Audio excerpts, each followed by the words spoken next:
message. Good morning, everybody. We're here today for a work session agenda. It's Thursday, October 16th, 2025. Could we all please rise for the pledge? I pledge allegiance to the flag of the United States of America and to the republic for which it stands, one nation, under God, indivisible, with liberty and justice for all. Thank you, everybody. Okay, we're going to get right to it. We have an open session today. The first matter we have, matters surrounding monthly police department report with Chief Frost. Good morning, Chief. How are you?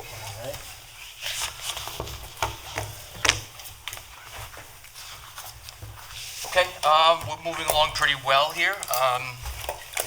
Our number of criminal incidents was 158 as compared to 191 last year using the same reporting system, the NIBRS system, so that's a good comparison. I also did look at the period from June, July, August, September of 2024 versus the same period for this year.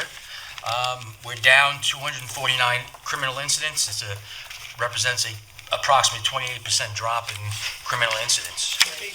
It's nice when you beef up the police department and see results like that. Yes. That's exactly what it was intended to do, and it's working like it should. You know, so if you're looking at page 3 and 4, this is our NIBRS report. As you can see, we had 168 in criminal incidents in August. We went down to 158.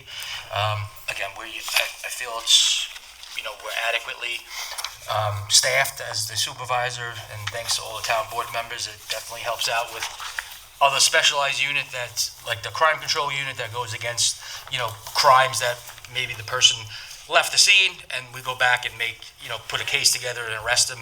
It tells the bad people not to come here, do the crime someplace else. That's been reinstituted back with you. Correct, yes. We didn't have that for a while because we were down in manpower, and now that there's an increase, you've got bodies, you can do those things, so it's ideal. Yeah. We're working on, I know, Mr. Kern, our alarm billing is still an issue, obviously.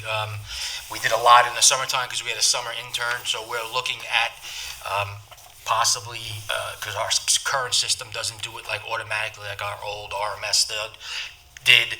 So we're looking possibly at an outside vendor that would take a certain portion of almost like our parking tickets, like FBS does now, where at least we'd be getting the revenue in on a basis, a regular basis, instead of like, we'll have probably an intern over the winter, like they're college kids, and they do all like the manual, getting all the reports together, and Central Records makes the bills and sends them out. So, and we want to pursue those handheld devices.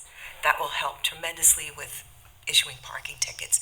It's easy. It literally just prints the ticket out, takes a photo of the incident. It will be great. Yeah. I don't know if you have anything else. Obviously, there's a busy weekend all around town, a lot of events. I'll be out on Saturday at a few of them. That's pretty much it. I don't know if you guys have anything else. Just repeat that, crime is down? Yes.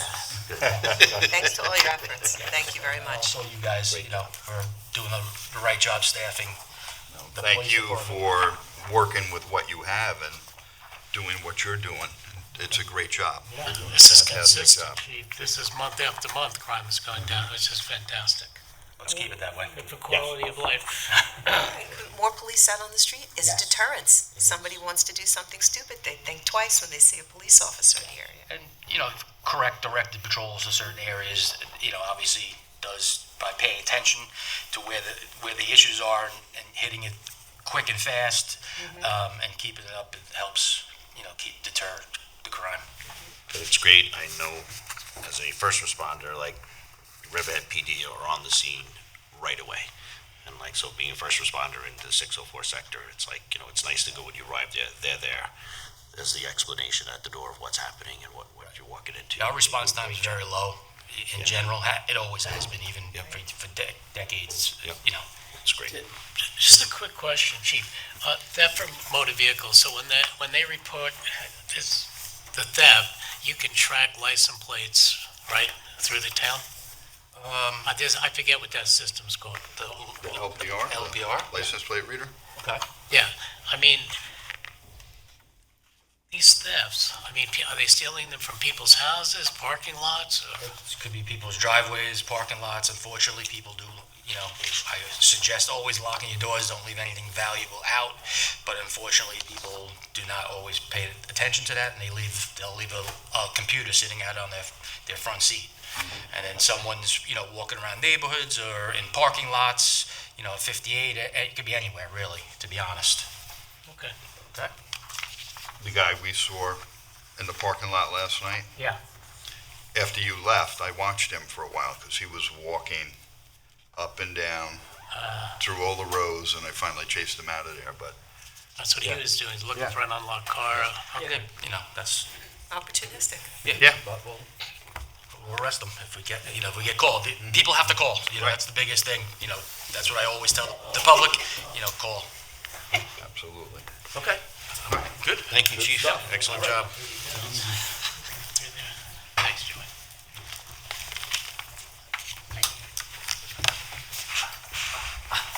Okay, next up, we have matters surrounding the monthly code enforcement report. Senior Investigator Downs. We want the opposite, so crime is down, one here, code enforcement is up. Crime is status quo. No. How's everybody doing this morning? Good. How are you, Rich? All right, complaint investigations. We've opened up 64 new complaints. Bullet points you have before you: the high grass, high weeds, we had 3. Property maintenance, we had 14. Unregistered vehicles, we had 6. No building permits, work without permits, we had 7. Zoning violations, we had 5. Illegal rentals without permits, we had 4. Litter debris, we had 2. Dangerous or unsafe structures, we had 2. Illegal signage, we had 1. Noise complaints, 1. No CO, no certificate of occupancies, 3. And some miscellaneous ones, we had 16. Those are the miscellaneous are mostly our property maintenance code. So. Moving on to the tickets, we issued a total of 70 summonses for the month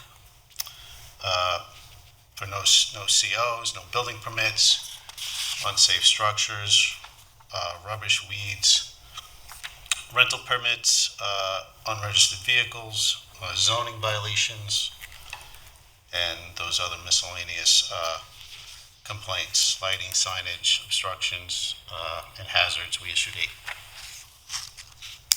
We had 1 Supreme Court action that we referred over to the town attorney's office. Moving on to our rental properties, we inspected 63 properties. We didn't have any apartments this month. Permits that we issued 84. New rental applications that were submitted, 63. And our revenue collected in September is $25,150. Year-to-date revenue is $261,550. Rich, I want to commend you and Victoria, who's going to be up here shortly, Yes. for what you did with Staples parking lot, and staying on top of that, seriously. It was a long time coming, and it's that finally was- looks decent. Oh, yeah. Yeah. You don't get lost in a pothole in there. Yeah, Yeah, I they mean, finally did a nice job there. you Yeah. were, I really appreciate what you guys did. Thank you. Yeah, I took a drive by there the other day, and I did go behind the building, so they did a lot of cleanup behind the building also.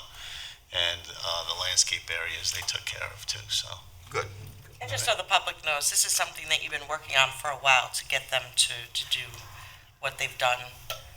This wasn't because somebody put a video up on social media and claims that they're responsible for the parking lot being fixed. No, that's something we've been working on for quite It's some been time. months. Yeah. I mean, literally, you guys been, We had an absentee landlord that we were dealing with, but we finally got his attention. Great job. Yep. I just wanted to ask, with the illegal rentals, has that gone down? Because you guys have done a great job with code, revamping it on the illegal rental, and. Yeah, rental it has permits. gone down. Yes, yes. So, and we're proposing to do that transient rental law change, so that'll help things out with respect to the short-term rentals. Great. Perfect. You opened 64 new cases in September. You had 156 ongoing. Yeah. So you're currently working 220 cases. I think that's important for the public to know. Oh, yeah, absolutely. These cases take time. They take time to investigate and close out. And that's quite a workload for the number Yeah. of code enforcement officers we have, so. Yes, it is. Yep. We're trying to keep up with the rentals. We're falling a little bit behind with them because we lost a guy, but we're looking to try to, fix that situation Yep. soon. But we're getting in every year as opposed to every 2 years now. So you're getting Every inside 1 those year, inspections. every That's annually. really important. Yep, All rentals. yep. So Yep. that's a great achievement. Yep. Thank you. Thank you. Thank you, Rick. Thank you, guys. Appreciate it. Great day. Okay, next up, we have matters surrounding the monthly town clerk report with Clerk James Wooten.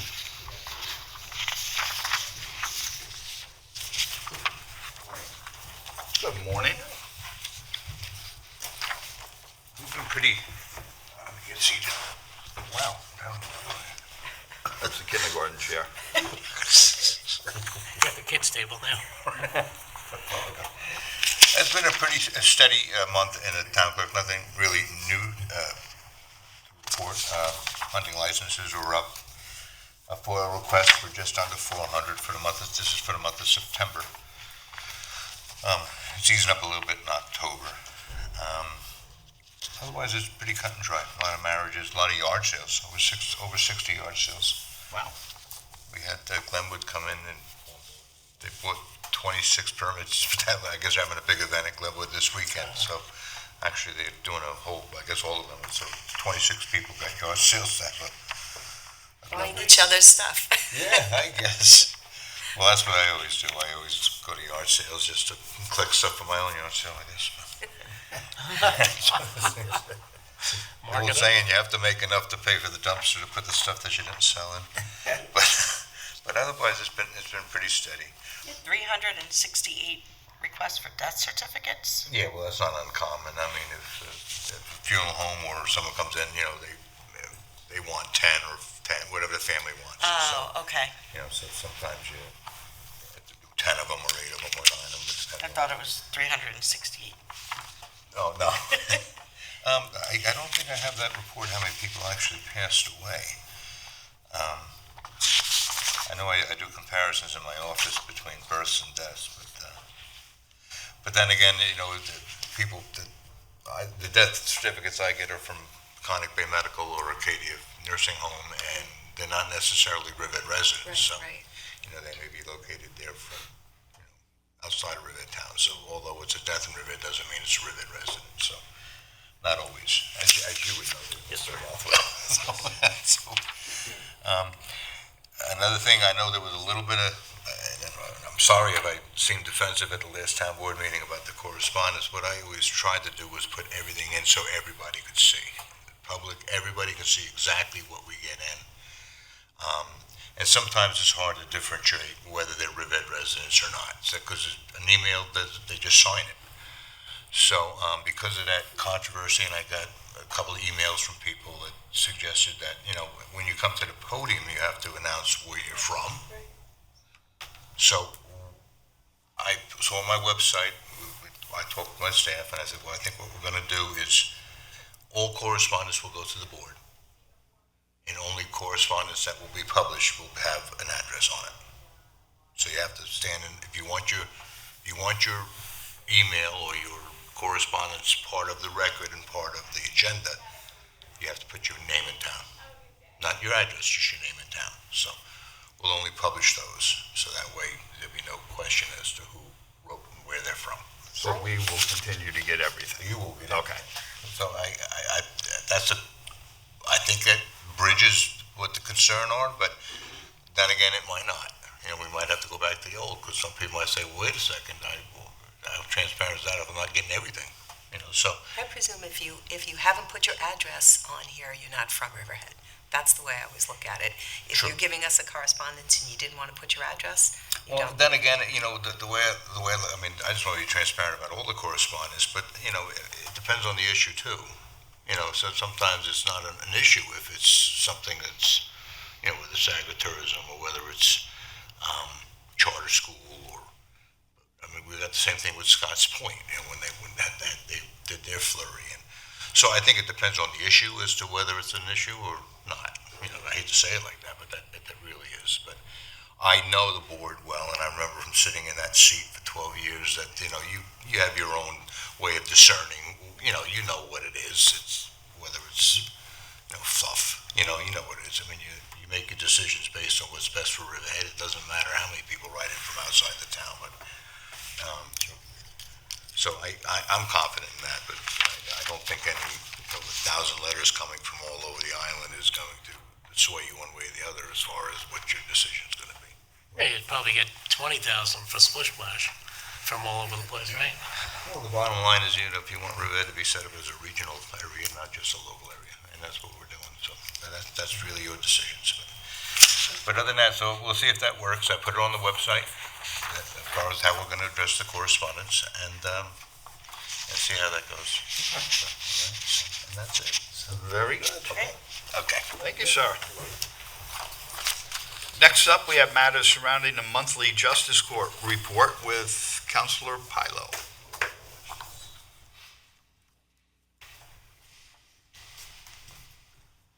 Good morning.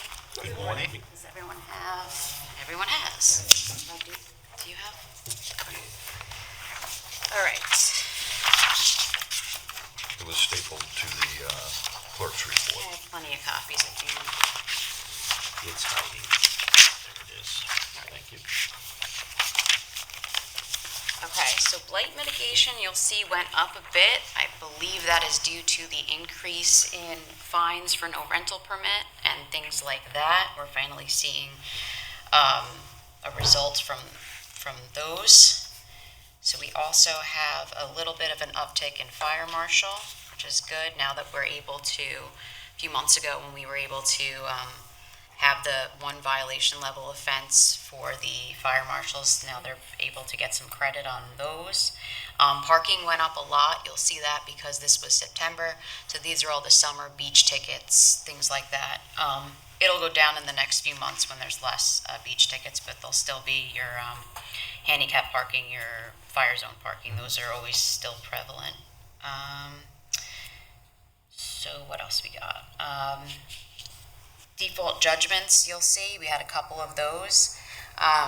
Those are pretty good because they will get the defendant's attention, because once they get a notice that they have a default judgment against them, it will trip them up, and it will also be the maximum fines on each and every charge, instead of if they were to come to court, show remediation, and get some sort of a plea deal. So it's always good to have those. It's also good to have those, I think I discussed this last month, the conditional discharges with the jail breakouts makes people think twice when they're out there drinking in public. And that's really all I have. I have a trial for October 30th. No CO. What we've been doing lately, we've been setting some things down for trial if people are dragging their feet on getting their building permits and COs. 2 to 3 adjournments, some long adjournments are fine if they're really making an effort. If I see on the first date, they put in for the building permit. The second date, they were missing some items, we'll give them some time for the CO.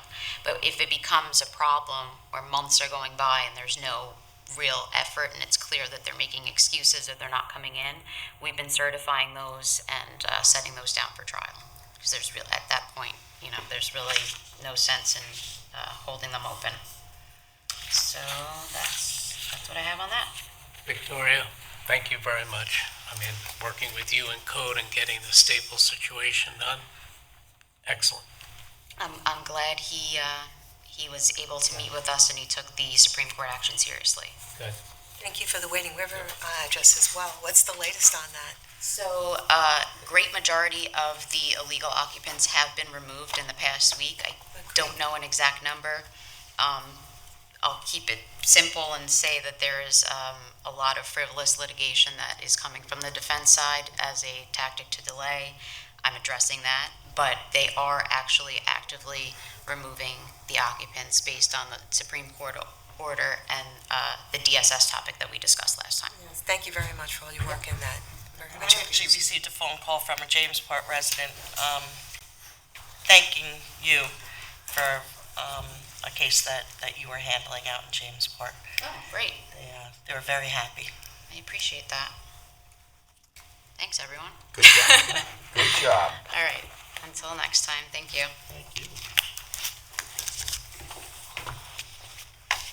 Okay, next up, we have matters surrounding possible waiving of requirements for compliance with Article 48 for a proposed sign at the Riverhead Fire District Headquarters at 540 Roanoke Avenue, Riverhead, and that will be with Greg Bergman from our planning department. Morning, everybody. Good morning. So this is really simple. So the board recently adopted a code amendment to the sign code, Article 48, to allow for a town board waiver when a sign doesn't meet the zoning requirements, if it's submitted by someone operating under a, political entity or a related governmental subdivision such as Riverhead Fire District, Riverhead Library, RVAC, etc. So the Riverhead Fire District submitted a application for an informational sign at their headquarters on Roanoke Avenue. The way the code works, I just drafted up a quick memo. The plan was reviewed and approved by the ARB, so based on the fact that it's Riverhead Fire District, even though it doesn't meet the requirements of the business PB zoning district, recommending the town board waive those requirements. Yeah, super easy. I mean, I'll be honest, the Riverhead Fire District was sort of the impetus for the code amendment when we were trying to figure out how to make it work, so this is the plan in action. Good. Yes. Very good. Cool, thank you. Thank you, sir. Okay, next up, we have a Riverhead in Action video, and it's regarding the Peconic Hockey Foundation featuring the official New York Islanders practice at Ed Westfall Arena. And I'll let you speak on it right now. And Well, just before we roll it, I want to have a special thank you to John Ledecky, owner of the New York Islanders, the Peconic Hockey Foundation, and certainly the entire New York Islanders organization.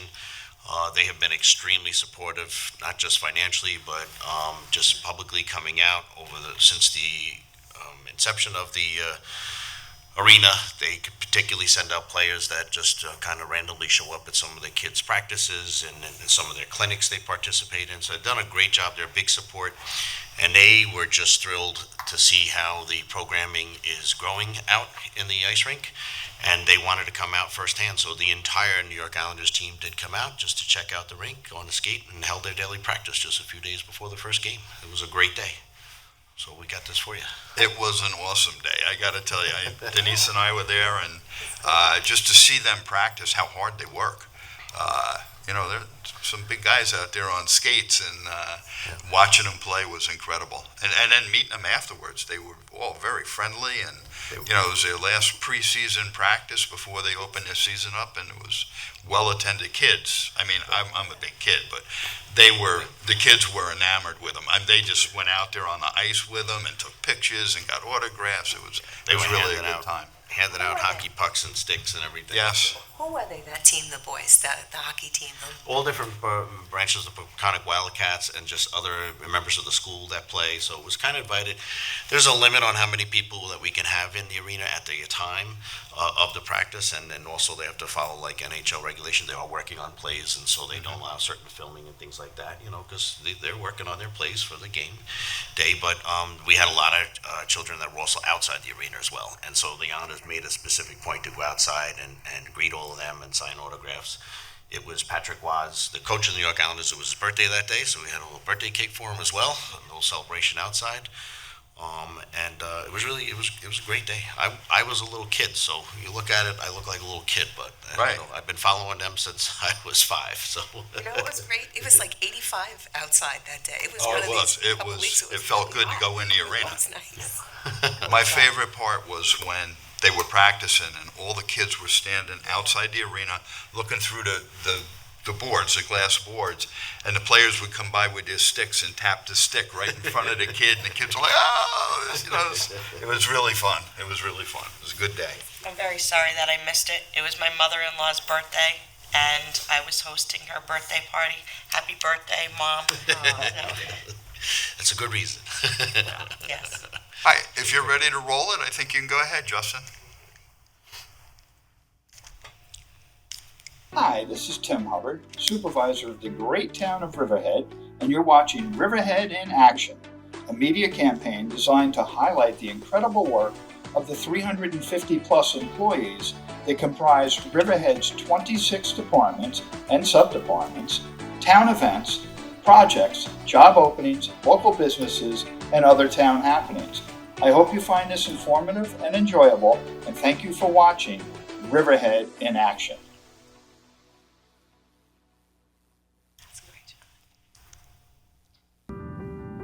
Kids are out here, they're having fun. It was just a fun day for everybody, I think, and we're happy to be out here, and I know the smiles on their faces is what it's all about. I was in their shoes not too long ago. I mean, I'm only 18 years old still, so to come out and, just show them what it's like, show them, it's so lucky to have a rink out here. Not many people get this. It's a great facility, and it's fun times for them too.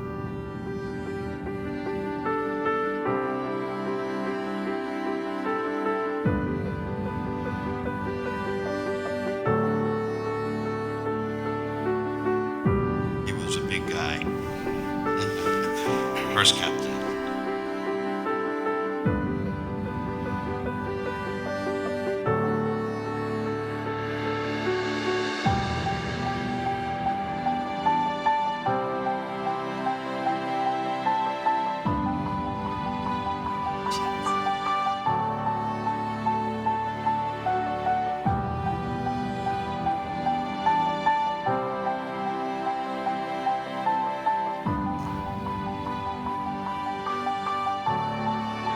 Good teams have good people, and I think when you have that, you know that you're in good shape. I mean, it's if you want to win, you got to be a great teammate, and I think that's what we have.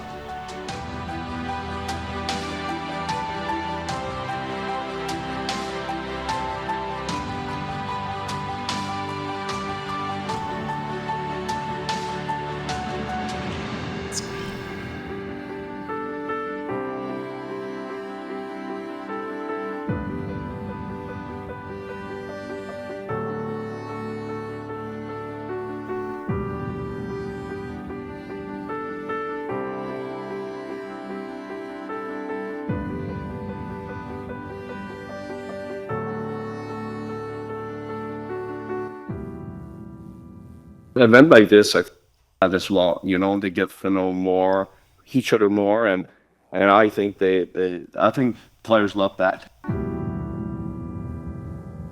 Excellent. Great job. Excellent. Great job. Very That was nice. so great with the kids. Yep. It really was.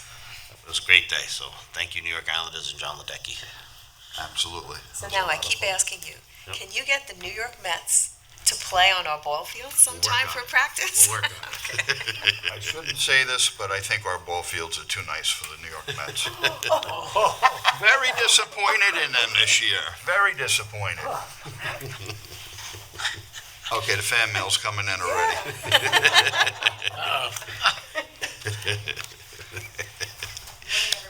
Good morning. Oh, good morning. If we're ready, we'll go through resolutions. Yes, time for resolutions. Okay, resolution number 1, Water District Capital Project number 82517, Summer Wind Farm Subdivision Budget Adoption. Resolution number 2, Ambulance District Fund Balance Transfer, Chassis and Body Remount. Number 3, amends Town Board Resolution 2022-580, difference in the unspent developer fees. Number 4, amends Town Board Resolution 2022-583, same thing, different project. Number 5, authorize the removal of fixed assets. Antiquated computers, we're getting rid of them. Number 6, appoints an automotive equipment operator. 7, appoints a senior accountant. Number 8, appoints an office assistant. Number 9, ratifies the appointment of an automotive equipment operator. Number 10, ratifies the appointment of a call-in food service worker. Number 11, terminates a principal accountant. Number 12, appoints a principal accountant and deputy financial administrator. Number 13, ratifies the termination of an office assistant. Number 14, acceptance of 2024 audited financial statements. Number 15, assumes lead agency status, issues positive declaration pursuant to seeker for the special permit and site plan application of Duffy MX Motocross Track 2822 River Road, Calverton, New York, Suffolk County Tax Map Number 600-136-1-4, and that's a pause deck. Number 16, approves fireworks application for Main Street Agency and Associates LLC, Halloween Fest, October 25, 2025. Number 17, approves fireworks application for Baiting Hollow Club, October 28, 2025. Number 18, approves special event, Chapter 255 application for Racetrack Knott Street, 2026 Summer Motor Sports Classic. Number 19, approves special event, Chapter 255 application for Racetrack Knott Street, 2026 Fall Motorsports Classic. Number 20, ratifies authorization for the supervisor to sign an agreement with the Riverhead Lions Club for use of the town square. Number 21, ratifies the authorization for the supervisor to execute a license agreement for site access and staging with Long Island Electric Utility Service, LLC, as agent for and on behalf of Long Island Lighting Company, DBA LIPA. Resolution. Now, just so I want to touch on that for a second. That worked out really well. They staged, from what I'm told, approximately 100 vehicles up on the runway during this past week's nor'easter. And the response time, because they had crews come up from all over the tri-state area, the response time was great, and any outages were handled quickly, and they were well prepared, and the location was ideal. So that worked out very well. I thank the town attorney's office for putting that together and making that happen in a very short time period. It works for them and it works for us, so it's a good thing. Resolution number 22 authorizes the town clerk to publish and post notice to bidders for Seam Line M Series M1 unit melter applicator or equal. I have one in my car. I should have just given it to him. Good. I don't even know what it is. Resolution 23 authorizes the town attorney to bring legal action against the Office of Cannabis Management, the Cannabis Control Board, and the State of New York. Resolution 24 waives requirements for compliance with Article 48 for a proposed sign at the Riverhead Fire District Headquarters, 540 Roanoke Avenue, Riverhead, New York, Suffolk County Tax Map Number 600-126-4-31.1. We just kicked back to the last one with the town attorney to bring legal action. Eric, could you just come up and explain so the public has a good idea where we're going with this? Absolutely. Good morning. Good morning, sir. So last week, my office had a conference call with Southampton and our outside counsel on the 1086 LLC Brian Stark Enterprises matter. John Wagner's our counsel on that. He was also retained by Southampton to work on their cannabis matters that are pending. And based on the advisory opinions that have been issued by the Cannabis Control Board, and in our consultations with Southampton, we agreed that it appears that that regulatory agency is overstepping their legislative mandate as set forth in the cannabis law and intruding upon the time, place, and manner authorities that were conferred upon the towns pursuant to Cannabis Law 131. So we are agreeing to join with Southampton by retaining John Wagner to commence legal action against the appropriate parties, including but not limited to Office of Cannabis Management, Cannabis Control Board, and/or the State of New York. Thank you. I think people just need to know that, we set up drug-free school zones back in the 80s, and it's 1,000 feet from the schools. And it is written under federal law as well as state law. And so the Office of Cannabis Management has gone outside of those boundaries, and they just said, well, we say 500 feet. And they've even issued multiple licenses throughout the state for less than 500 feet within the school districts. And so I've been a strong proponent for the drug-free school zones to keep it away, and this is now we're battling where the Office of Cannabis Management thinks that they can just set up new rules and terms going against their own New York State law. So they're not a regulatory body, they're not writing law, but they seem to be granting these licenses just based at their, the ultimate authority. And so we're gonna fight them in court to protect those school zones, to protect our kids. And again, the laws that we wrote for the town were participated in by the school districts, they were participated by the police department, by the civic associations, residents, as well as retailers and growers. It was, our law and our regulations were well thought out, well planned, and when needed adjusted, they were adjusted. And so I always firmly stand by them and the regulations we have, and the state or a judge has no right to take away time, place, and matter from us, and we'll fight the fight. Yeah, and that's with the two cases that we've had recently, I think Tink and E and 1086 LLC, the decisions that came out of Supreme Court really seem to imply that they're interpreting the regulations as state law. It's not the same thing. The regulations are generally established by a regulatory body. They have to be adopted in the proper manner, but they don't constitute state law. So right now, what we see is a conflict between the state law and the regulations that are being established. And we think that it needs to be sorted out one way or the other through legal action. And it'll probably end up going to an appellate court at some point. But I mean, in my analysis, the limitation on the town's time, place, and manner authority is conditioned by unreasonably impractical. The current regulations that are in place have a procedure for determining what unreasonably impractical means. What it seems to me is that the way that that's being interpreted by the Cannabis Board is as it applies to a particular licensee, right? So it's not so much whether our zoning makes it unreasonably impractical for a cannabis operation to be located in the town. It's being applied specific to the applicant as to whether they can open in a location that they want to open at, right? So, but that's what zoning is, and everyone else has to comply with zoning. So what the Cannabis Board appears to be doing is making exceptions to people who have to comply with zoning.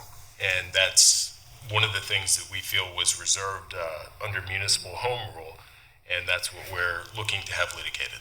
It also affects our saturation rates throughout the town. All of a sudden, they start approving all these in multiple areas, then we've lost all our local zoning. Correct. Well, my analysis of it is that the state, through its elected representatives, passed a law that said the municipalities have time, place, and matter. That's what the elected officials voted on. This regulatory agency, unelected bureaucrats, do not have the authority to override what the state legislature enacted, giving us time, place, and matter. And that, I understand, is our position in this. They don't have the authority Correct. to override it. And even if there is going to be an unreasonably impractical analysis, right now that's being made in a vacuum without participation of the town. They're making that determination entirely based on whatever an applicant says to them. The town's not being put on notice of a proceeding. We're not being given an opportunity to justify our zoning, which would include all the prior public participation we've had, the local considerations that went into it. I mean, that's really at its core what zoning is it has to work for the community, and it's based on community input and comprehensive plans and studies, and none of that is being looked at by this regulatory agency. It's just an applicant saying they won't let me open where I want to open, and you make them let me do it. That's really how it's being operated right now, and we feel that it does a disservice to the town, it does a disservice to the residents, and it doesn't promote the general safety welfare of the town, which is essentially what the town's police power through zoning is. I'm glad we're joining with Southampton. There's strength in numbers in lawsuits like this. Yes.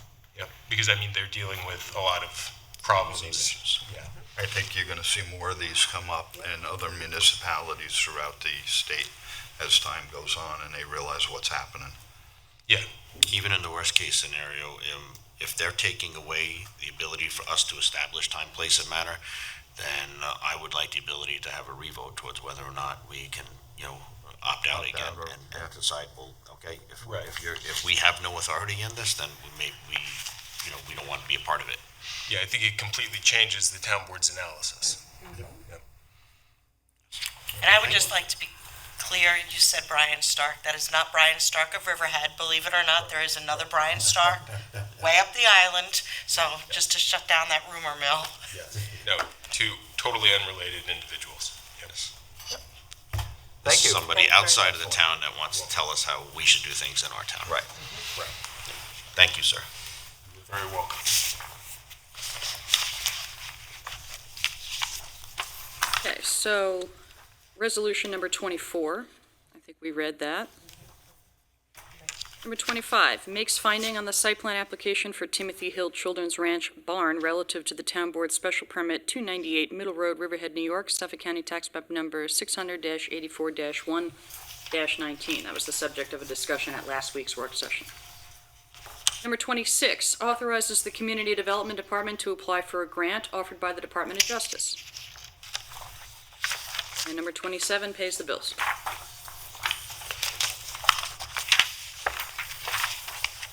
Okay, that's all the resolutions we have. I'm going to go over some announcements we have to make. Events this weekend, it's a busy weekend. Saturday, October 18th, we have the Run for Ridley. That's on Main Street. Roads will be shut down for that race to take place. And that starts early in the morning at 5 a.m. and it should be done by noon. Racetrack, not street, drag racing, Calverton at the EPCAL track. It's 8 o'clock in the morning on Saturday till 4 in the afternoon. Riverhead High School homecoming and parade football game. Parade starts on East Avenue at 12 o'clock and it goes down Main Street and up Osborne to the Mike McKillop football field. Mr. Rothwell, you want to mention what's going on at RVAC? So it's a big weekend. So on Saturday, October 18th, this Saturday from 2 to 4, RVAC is also publicly unveiling their plans for the new building. In addition, it is a fundraising event. So there'll be some food there. There'll be 96.1 radio station will be there. The idea is that it's a fundraising event for everyone in the town, from the smallest donations to get a lawn sign out there that just says that you support RVAC and you're there in spirit. But also to larger donations where we may have corporations or companies that come in and we want to know we are actively fundraising. The goal is to lower the potential bond that's going to be utilized to build the facility. But also it's a first-hand look at residents to really come up there and see what they have been battling for many years, to see the antiquated facility as well, so they understand the whole design and necessity for this new facility. So please join us at RVAC on Saturday from 2 to 4 p.m. and it's going to be a fun day. Maybe bring your wallet and purse. Absolutely. Looking forward to that. And on Sunday, October 19th, we have Racetrack Not Street Fall Motorsports Racing events. That's from 8 a.m. to 4 p.m. And the annual Aquabog Elementary Fall Festival, which is another great outing. That's on Sunday from 10 a.m. to 4 p.m. and that's at Aquabog School on the corner of Edgar and Main Road. And they have a lot of nice stuff there. It's a good time to stop down. All right. Ken, you have one? Sure. Yeah, just one more. It is Breast Cancer Awareness Month, so there is hosted in partnership with Norfolk Radiology, no-cost breast cancer screening event is going to be on Saturday, November 1st from 10 to 2. That's at 1333 Roanoke Avenue. So in Breast Cancer Awareness Month, we just ask everybody to get checked out, please. It is a no-cost event working with Northwell and Peconic Bay Medical Center. So please, women, get checked out. That's a great event. I mean, that's a great program that they're doing, and it works in conjunction with the committee you have set up. Yes, so Dr. O is on our committee and for the Hispanic Development Center, but it is, it's an event for everyone in the town, town-wide, but he has been a great promoter of a lot of health events and wellness events, and we're probably going to have a health and wellness fair coming up in the spring to do these things, but they just, when people are concerned about health insurance, finances, things like that, these are the ones you really need to pay attention to, because again, this is a no-cost event, so come in and get yourself checked out. Denise, you have I something? was going to mention, Sue, you may have said it and I didn't hear it, I apologize, but Stop at the Riverhead Garage, I believe is also Saturday from 8 in the morning until 2 p.m. Your old TVs, paints, everything. Go bring that down there, get rid of it, do some fall cleaning. It's done twice a year, and it won't happen again until late spring next year, so if you got stuff sitting around and you're looking to get rid of it, that's the place to go. The stuff you couldn't sell at the garage sales. Yeah, the old paint cans and motor oil and everything else they take. Commodore 64 computers, who's got them? They're worth money. They might be worth money, though. Absolutely. All right, in a moment, I'm sorry, go ahead. Just looking a week ahead in the future, Saturday, October 25th, we have our Halloween Fest downtown at the Town Square. There will not be trick-or-treating this year at this. It's going to be more focused on community. There'll be vendors for food and different things. We're going to have a pumpkin derby. There'll be I can't remember what the website is right now. I'll get it out to everybody somehow through social media. But it starts at 4 o'clock. At 7 o'clock, there'll be a parade, which is going to be fantastic. We have something very impressive that will be at the end of the parade, and then that will be followed by fireworks. So here comes Deputy Supervisor Higgins with my There's the website you're looking for is HalloweenFestRiverhead.com. Thank you. Okay. HalloweenFestRiverhead.com. You can get more information on all the great things that are going on. So we hope to see everybody October 25th. Excellent. Can't wait. Okay, in a moment, I'm going to close out the open session, and we'll go into executive session to discuss, under contractual, matters surrounding possible sale of real property with Howard, matters surrounding contractual agreement between the Town of Riverhead and Rosemar Construction Corp. That's with TESTA and Dillingham. Under litigation, we have matters surrounding litigation with Traditional Links Golf Course and the Town of Riverhead, and that will be with Howard, Tennenberg, Lipinski, and Brown. Okay, if I could have a motion to close open session and go into executive session? So moved. Seconded. All in favor? Aye. All opposed? Okay, open session is closed, and we are going to go off to executive session. Thank you, everybody. Have a great weekend.